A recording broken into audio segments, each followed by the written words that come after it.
What's going on, everyone, and welcome back to Double M Live. Man, it feels so good. It feels so good to be here right now. You see this, you always see smiles on our faces, but tonight there's a bigger smile. We are at the eve, Mike Nice. We are at the eve of the NBA Finals. This is Marvin and I'm with Mr. Mike Nice. Eve, like you said, we're recording this now on Wednesday night. By the time a lot of you might check this out, it's going to be the day, game one of 2022 NBA Finals between the Boston Celtics and the Golden State Warriors. Who would have thought that we'd be here, Marv? No. This is we've done a couple shows this year where we, for lack of better words, talked a lot of shit about the Celtics and how poorly they played. And to see it come full circle and see this team really show its resiliency and the playoff path that they took to get here to the NBA Finals. It's a beautiful story, man. It's a beautiful story. But it's not gonna be us two talking about this, just us. We have to get some heavy hitters when we're talking about finals basketball. Yeah. So, like Marv said, we couldn't have done this show without bringing in a heavy hitter. And a heavy hitter is exactly who we have. This man is a Celtics content producer with NBC Sports Boston.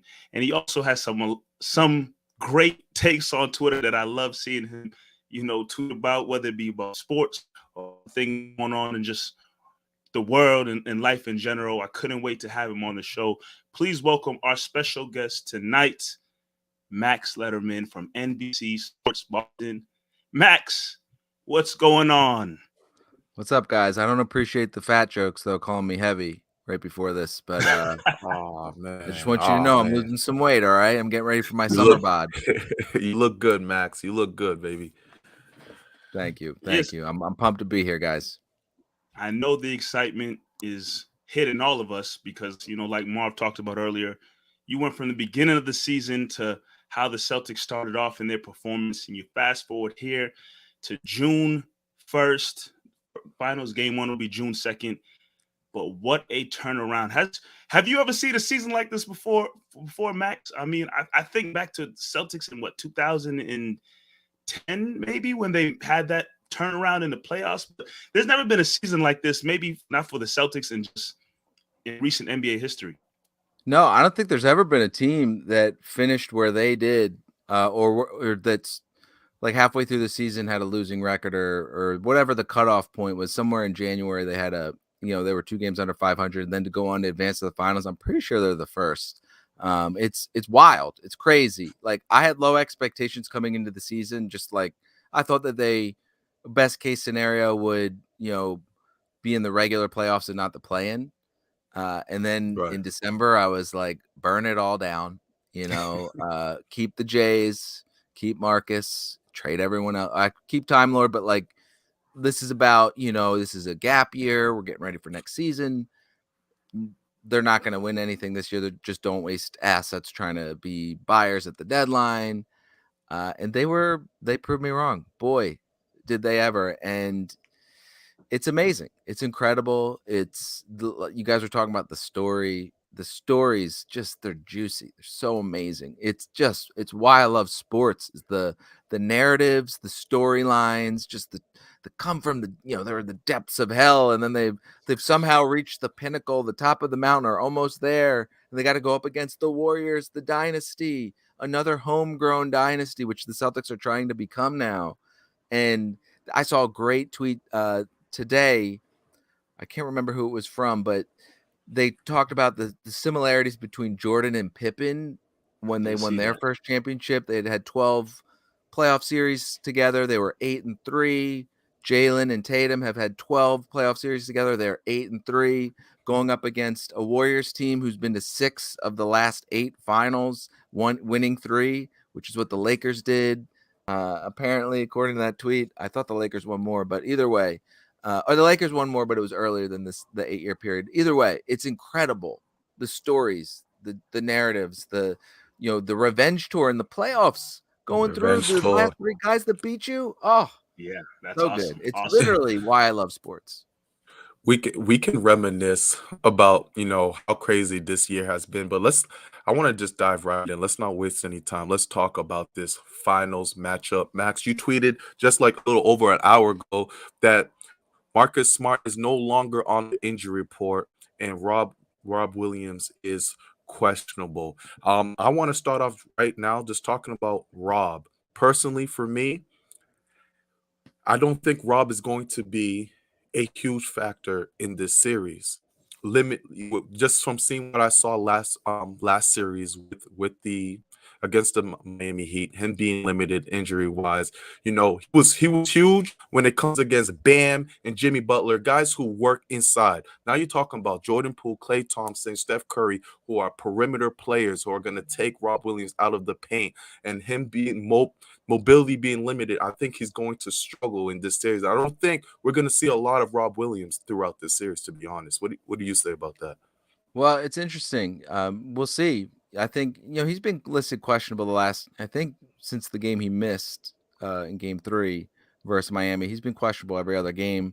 7 was the first game where he looked bad, where he looked like I would rather see Tice, which is gross. I don't Yeah, have a Tice yeah. poster behind me, so and I like Daniel Tice. He's a great pickup, good filling guy, but that wasn't the game for him. But I was pining for Daniel Tice because of how bad Rob looked in Game 7. But he's been able to, when he's been out there prior to 7, he was good and he was effective. But it's a good point that you make about how the Warriors play. It's a very different style, but they're still really good at, Steph and Klay can get to the basket, and so can Jordan Poole. So I think having him there as a deterrent and having him kind of play free safety, if he's able to, I think would definitely help, and just a nice option to have, depending on what the Warriors do with their lineups.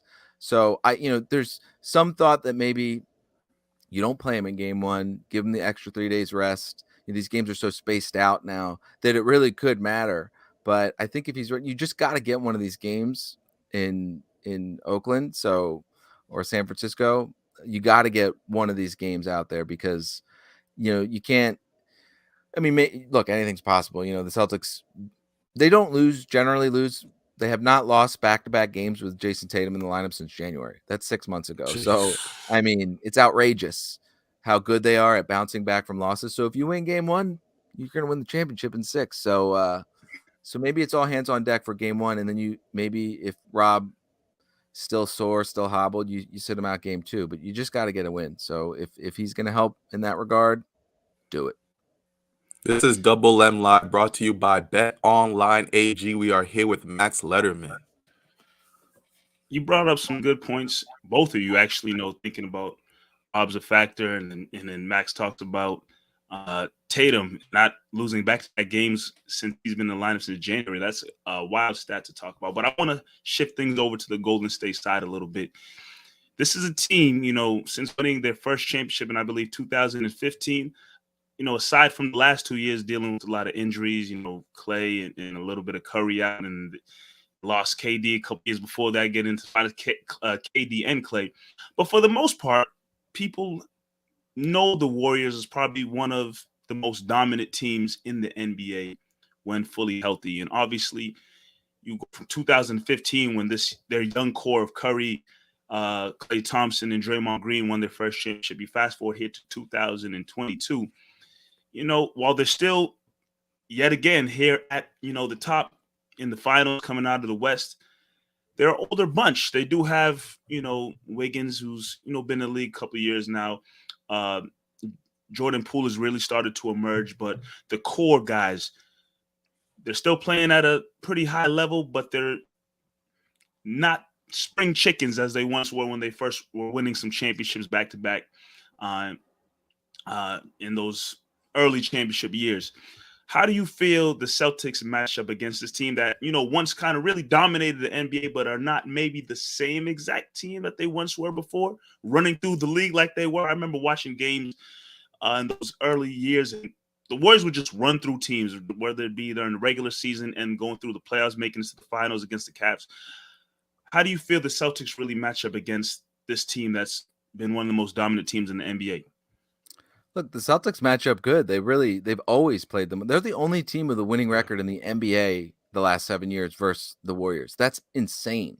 The only team that has won more than 5, like the next best team I think is Milwaukee with, like a 4-something record, 400 something win percentage. The Celtics are like 648. It's incredible. I mean, it's different because it's a 7-game series and those are 2 spread out games over the regular season, but they've always played the Warriors well during this championship run of theirs. And I think a lot of it has to do with Marcus, just really being one of the better defenders on Steph Curry, and just the always having long wings. Tatum and Brown, guys that can just run and defend their butts off. And so I do think the Celtics match up well. The Warriors, they're really good. They're going to be the best team the Celtics have faced, by far this postseason. And the Celtics are going to be the best team that the Warriors have faced by far this postseason. But it's just going to be, a shock. Like going from Brooklyn to Milwaukee, the Celtics, I think, were a little taken aback and they lost game 1. Giannis just came out and the Bucks kind of just said, hey, this ain't going to be easy. We're not Brooklyn. We actually defend and have a whole team, even with one of our stars out. And then it was just kind of like a bit of a change up in game 1 versus Miami as well, where, they're, kind of primed to play the Bucks, and then you move on and it's the Heat and you don't have a ton of time to prepare. And they got a little shock there. So hopefully these extra couple of days between when they won game 7 and when game 1 gives them more time to prep. So it's not a jarring shock, but I mean, the Warriors are going to move at a much faster pace than any of the teams they played. They never stop. And the little lulls that the Celtics have, where, I mean, they almost had the worst loss in sports history on Sunday because they just were playing so hard not to lose instead of just trying to win. And look, you do that against the Warriors, that 3 goes in that Jimmy Butler took. And you have those lapses like like they had in game 5 versus Milwaukee where they blew that lead. Like, you're going to get demoralized. The Warriors don't mess around. So don't play with your food. The Celtics will be punished if they don't, take care of business. And you just got to lock in, you got to focus. And that's the one thing that can get them is just taking their foot off the gas for just like, if you miss a shot or make a bad play, whatever, but you can't slow down. You can't kind of ease up like they had the tendency to do just a couple times this postseason, because the Warriors will punish you. Yeah, just to follow up off of that really quickly, the Celtics definitely had a lot of time in this postseason. I think it definitely was highlighted a lot in that Miami series, where I think a lot of fans would say if this was any other team, you'd get blown out, or this team would come back and kill you. And obviously Miami didn't have the firepower. It was really just Giannis against, in that Milwaukee series. But they make those same mistakes, like you said, Max, against a team like the Golden State Warriors. It's going to get ugly pretty fast, but I'll swing it to you, Marv. Once again, it's Double M Live, brought to you by BetOnline AG. Our partners at BetOnline continue to be the #1 source of all your betting needs and sports info. Find all the latest odds, news, and sports developments, including this is basketball, playoffs, Major League Baseball scores, fights, and even next season's NLF futures. BetOnline is your continued source for all your sports and wagering needs, including live betting and, of course, your favorite Vegas casino and poker games. It's really easy to get started, so head to the website today and use your mobile device to sign up today and use our promo code CLNS50 to receive your 50% welcome bonus on your first deposit. BetOnline, where the game starts.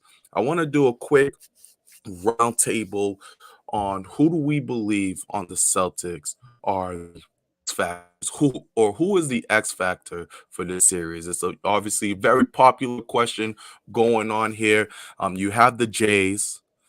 You brought up Marcus Smart, Max, but I want to hear, who do you believe is like the key for the Celtics to become victorious in this series? And then to you, Mike, and I'll close that off. Man, I think it could be someone like Derek White or Grant Williams. Like, I really do think that Derek White is due. He's due. Yeah, he's, since having his baby, I mean, he's got that dad strength. It changes your life. I have 2, and they, it really puts things in perspective. It makes you maybe not be too worried about missing a shot and kind of just go play.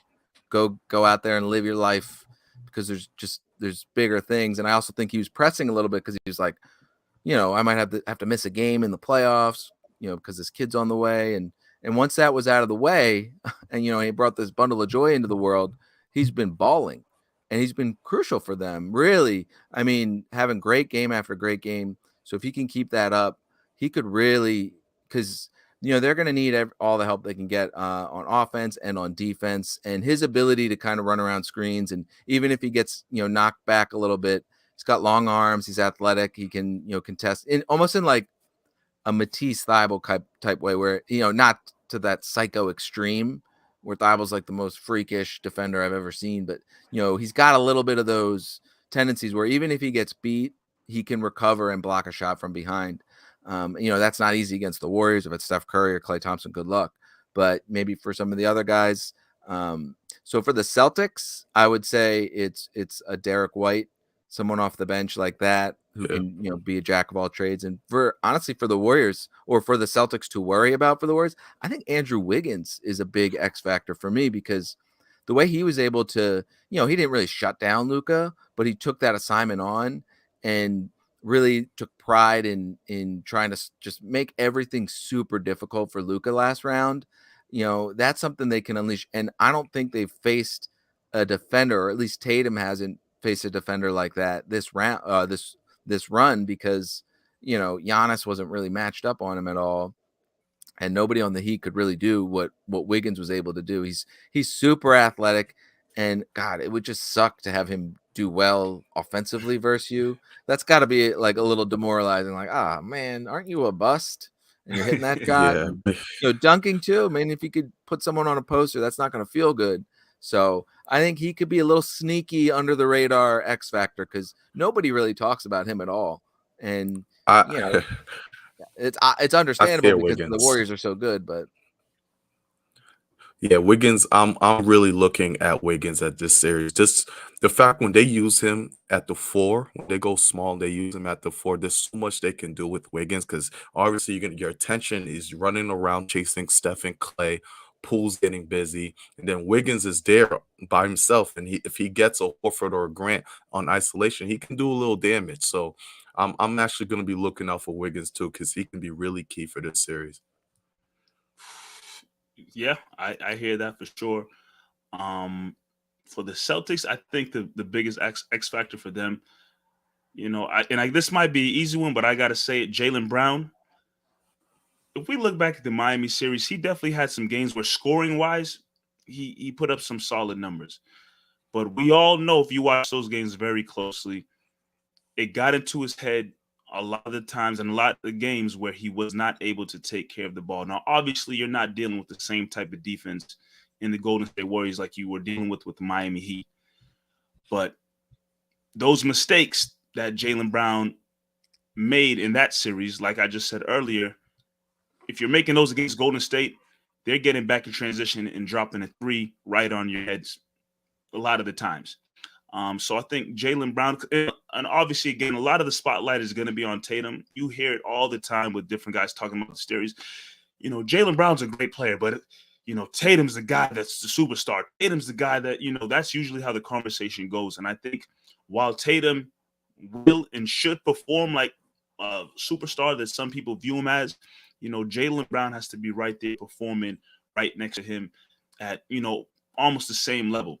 And on top of that, taking care of the ball is huge, because a lot of those turnovers that killed you in previous series, I mean, luckily you were able to prevail and defeat the Miami Heat. But some of those turnovers, those games can get very ugly, like I've said before. So for the Celtics, I definitely say Jaylen Brown. And on the opposite side of things for the Golden State Warriors, Jordan Poole is a guy who can come off the bench and get busy.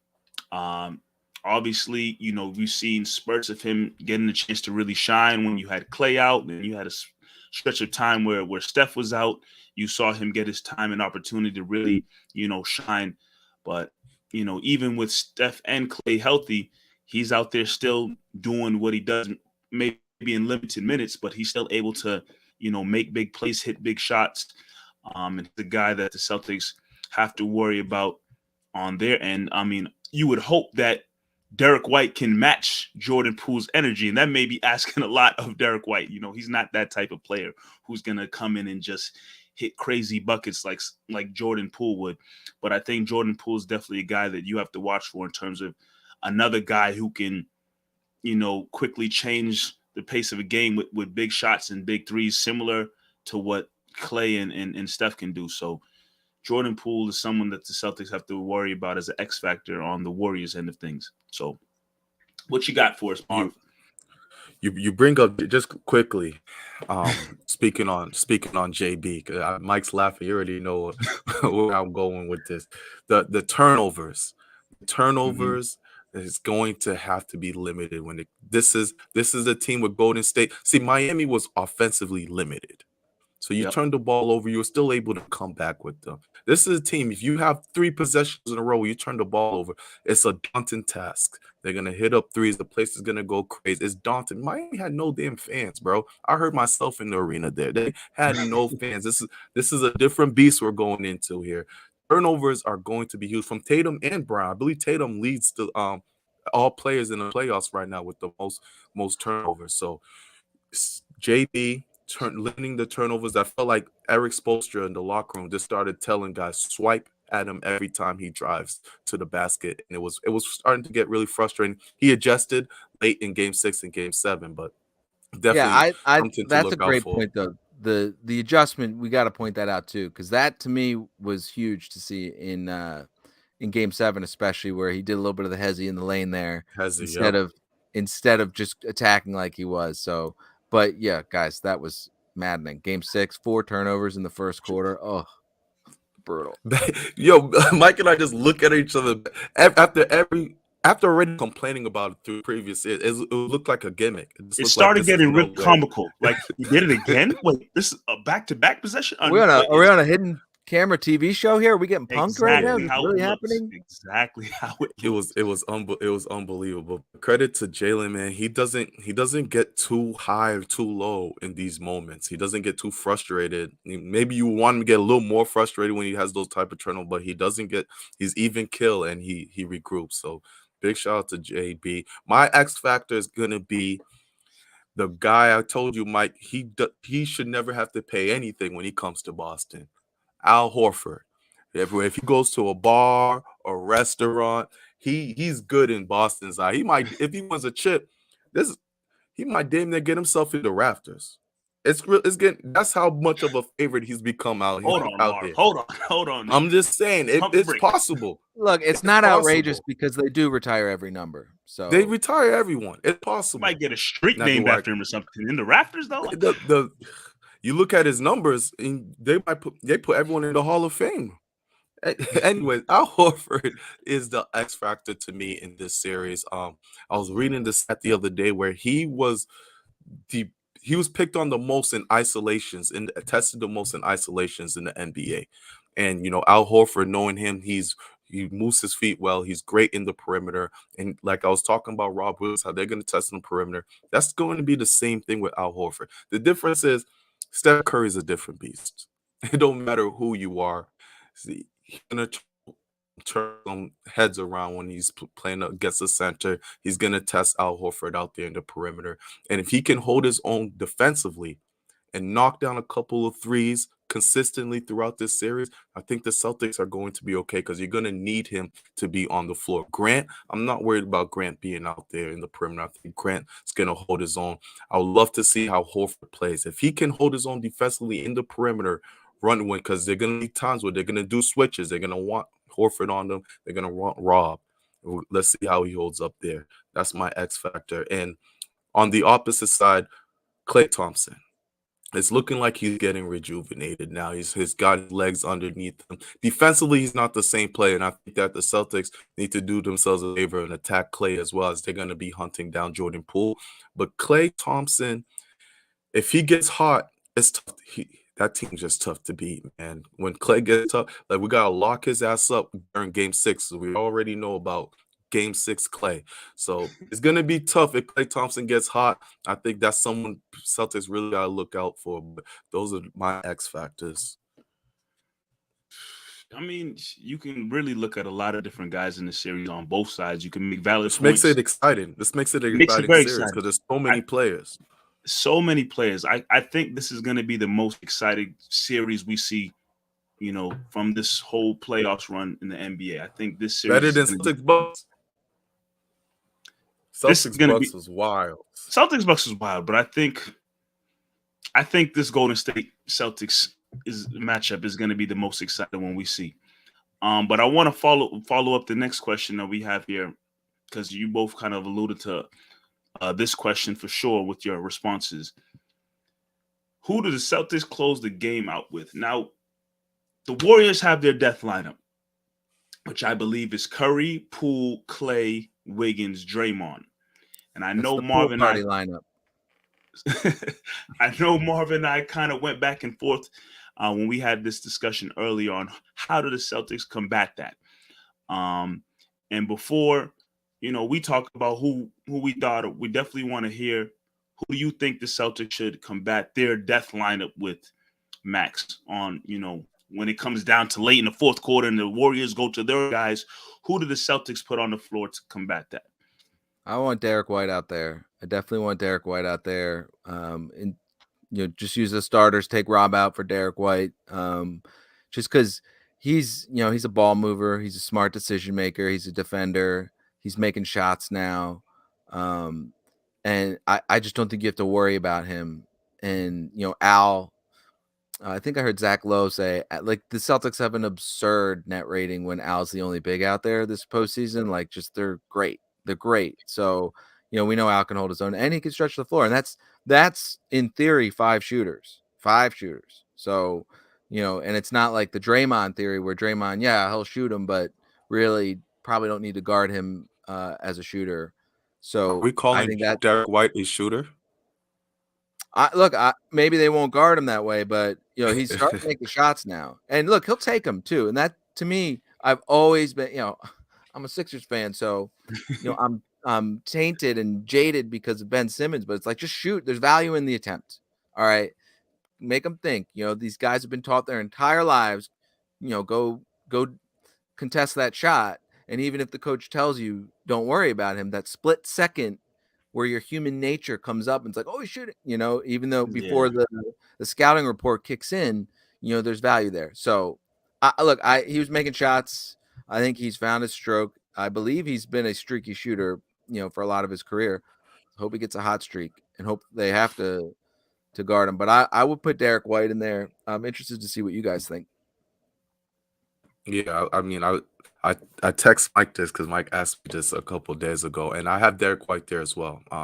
Defensively, I can't wait to see Smart and White just like chase down these shooters. It's gonna be like really exciting to see how they do it. So I have Smart, White, Brown, Tatum, and you had Horford. I had Grant. I could see Grant combating with their small five with Draymond, leaking out and such. I would like to see Grant out there as well. Horford, I wouldn't mind seeing there, but I think Grant's gonna have a big series against this Warriors team. You just said Horford was going to be your X factor. You're going to retire his jersey, build a statue for him next to Bill Russell, and you're not even going to have him in the closing lineup. Thank you, No, Max. this is, but the way Mike phrased it is to combat the death lineup. I get it. I'm just kidding. Yeah, no, we'll You see. know, I'm sure to that'll combat happen at the some death point. lineup.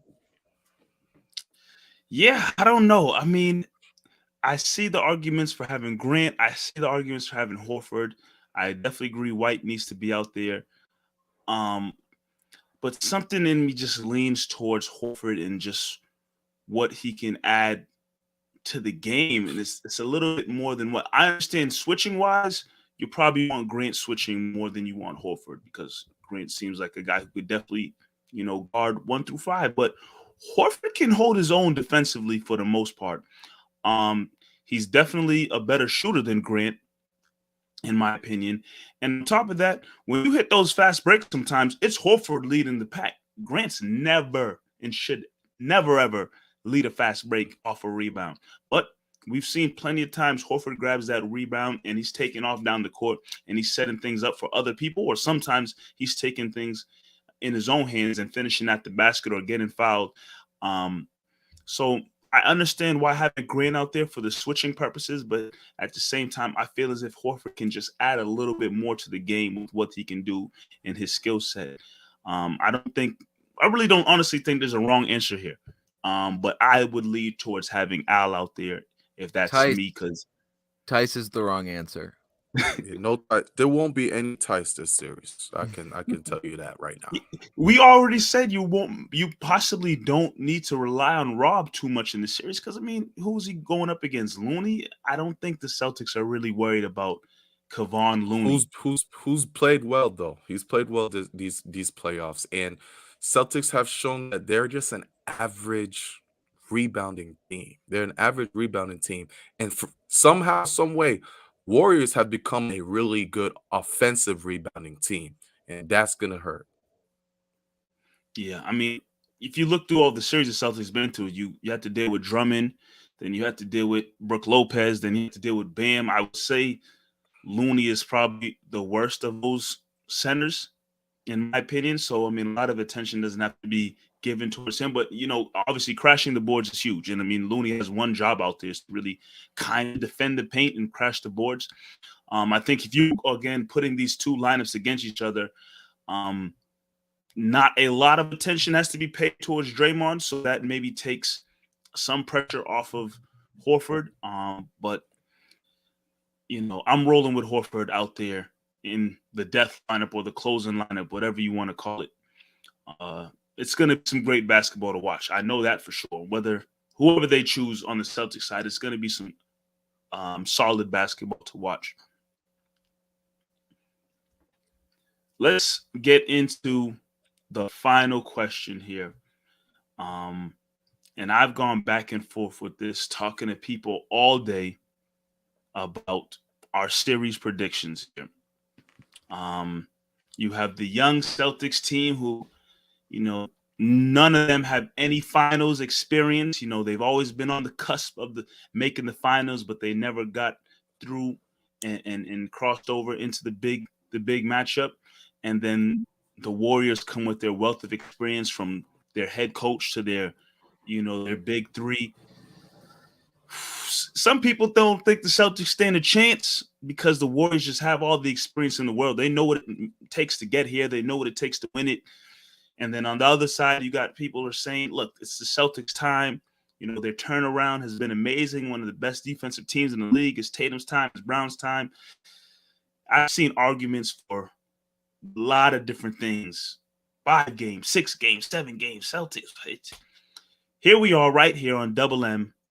Max, let's call it out. As you just said, you're a Philly fan, so it doesn't really matter to you.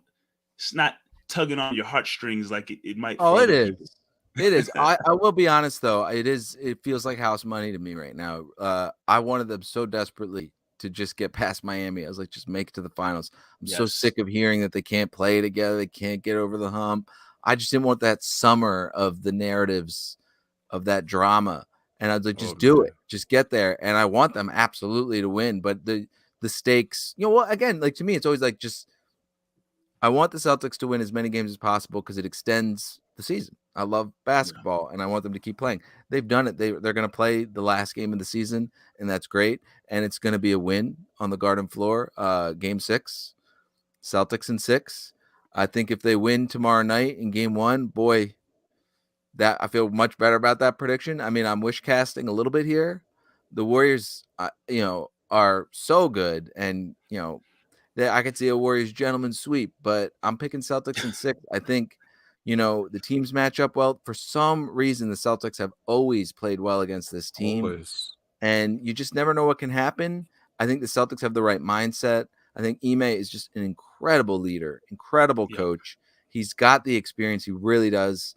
That Spurs, the Spurs blowing it to the Heat on the Ray Allen shot in 13, then coming back and just the beautiful basketball in 14. It's just, he knows what it takes, and they've been saying the exact same thing for 6 months. We've got bigger goals here than regular season wins.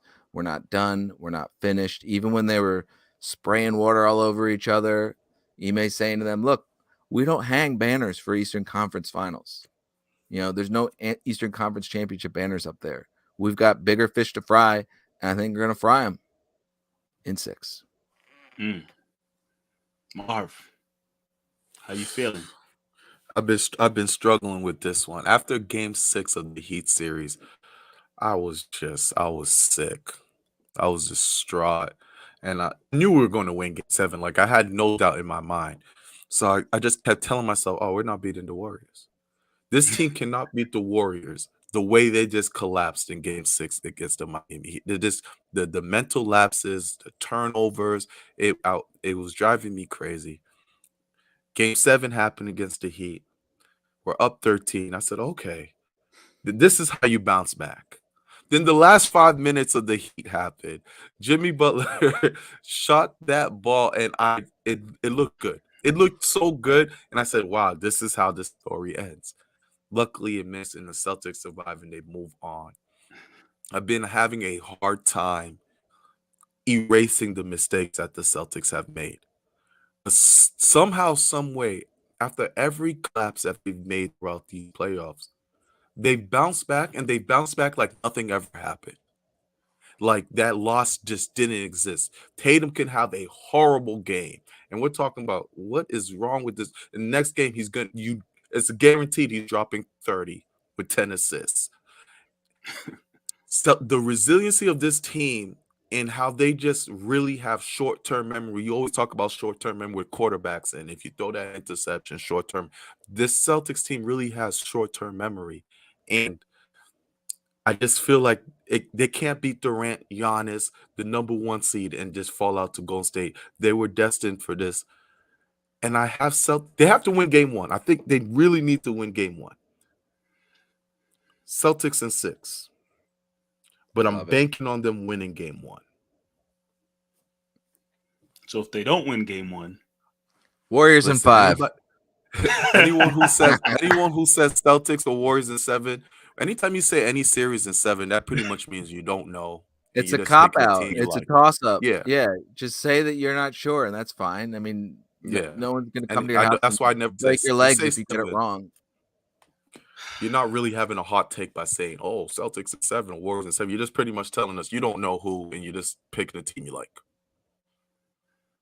Mike's gonna be like, Warriors in 7. No, I mean, the last piece that Marv just said there is huge for me. If you look at this playoffs run for the Celtics, short-term memory is huge. Like they screw up one game, Tatum is ice cold, and they bounce back like nothing ever was wrong. We're fine. We got this next win easy, and it's the reason why they haven't lost back-to-back games, because I think that short-term memory thing is huge. You got through the Brooklyn Nets, who people didn't even have you coming out of that series. People thought KD and Kyrie would have swept you. You got them in the sweep. You go through the defending champions, and I don't care that Chris Middleton didn't play, sure, but it's still the defending champions. It's still arguably the best player in the game today in Giannis. You made it through them. Then you got through the number 1 seeded Miami Heat. Yeah, they were somewhat hobbled, but, for the most part, their guys were out there playing. Other than Hero, which I get it, 6th man of the year, 2nd leading scorer on the team, but he was out there. And you managed to get through them. You got through some juggernauts. And I get it, Golden State might be, it's the final boss of the video game. Golden State might be the final boss, maybe getting older, but still got it. That's final boss, still got it. I have the Celtics winning in 6, but I tell you, and it's probably the easy. If they don't win Game 6, don't ask me what's going to happen in Game 7. I'll tell you what's going to happen in Game 7. Steph Curry is going to hoist up his 4th championship, and that's just how the story will end. That's just how the story. Celtics win in 6, but if they happen to lose that 6th game, don't ask me what I think is going to. I don't want people at work, walking down the street, texting my phone, tweeting, nothing. Don't ask me, what do you Celtics got to win Game 6. Celtics need to win the series in 6. They have to. They cannot go back to Chase Arena and play Steph Curry and those Warriors in a 7th game. I get it. They win their back-to-back games. They always bounce back. Tatum, they're starting to bounce back. This is a different beast than the Miami Heat, the one-man show Milwaukee Bucks, and the dysfunctional Brooklyn Nets. This is a different beast that you're going up against. But I do have the Celtics winning in 6 games as well.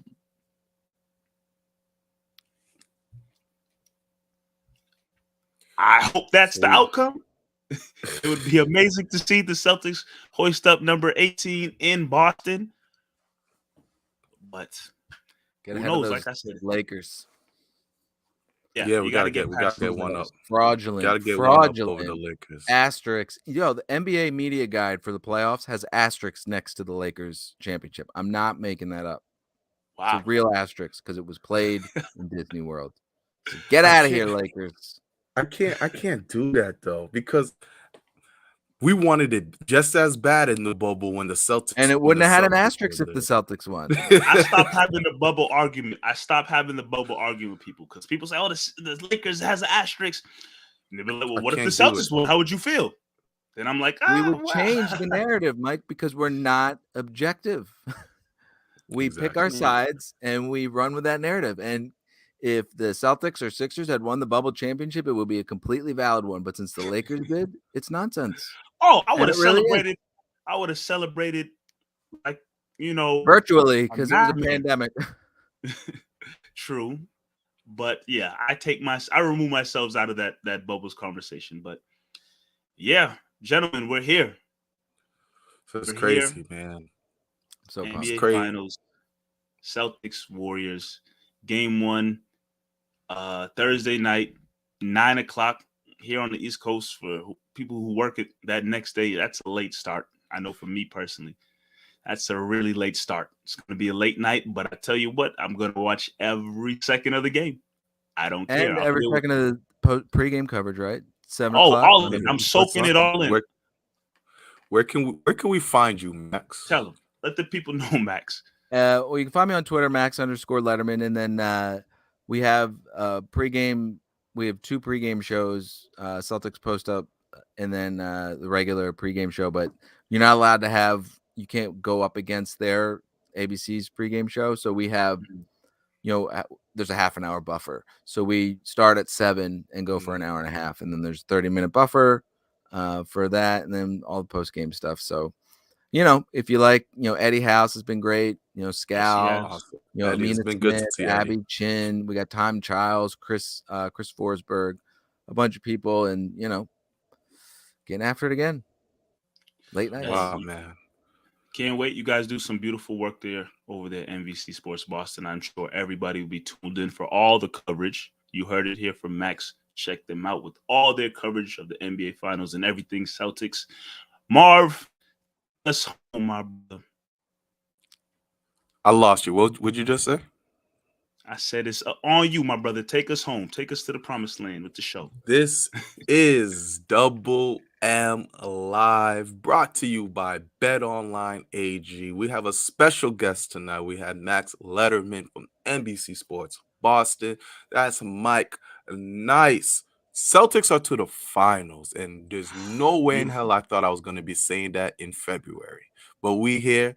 We'll talk to you guys very soon while we continue to cover the Celtics throughout this finals run. We are out of here. Double M to the moon. Appreciate you.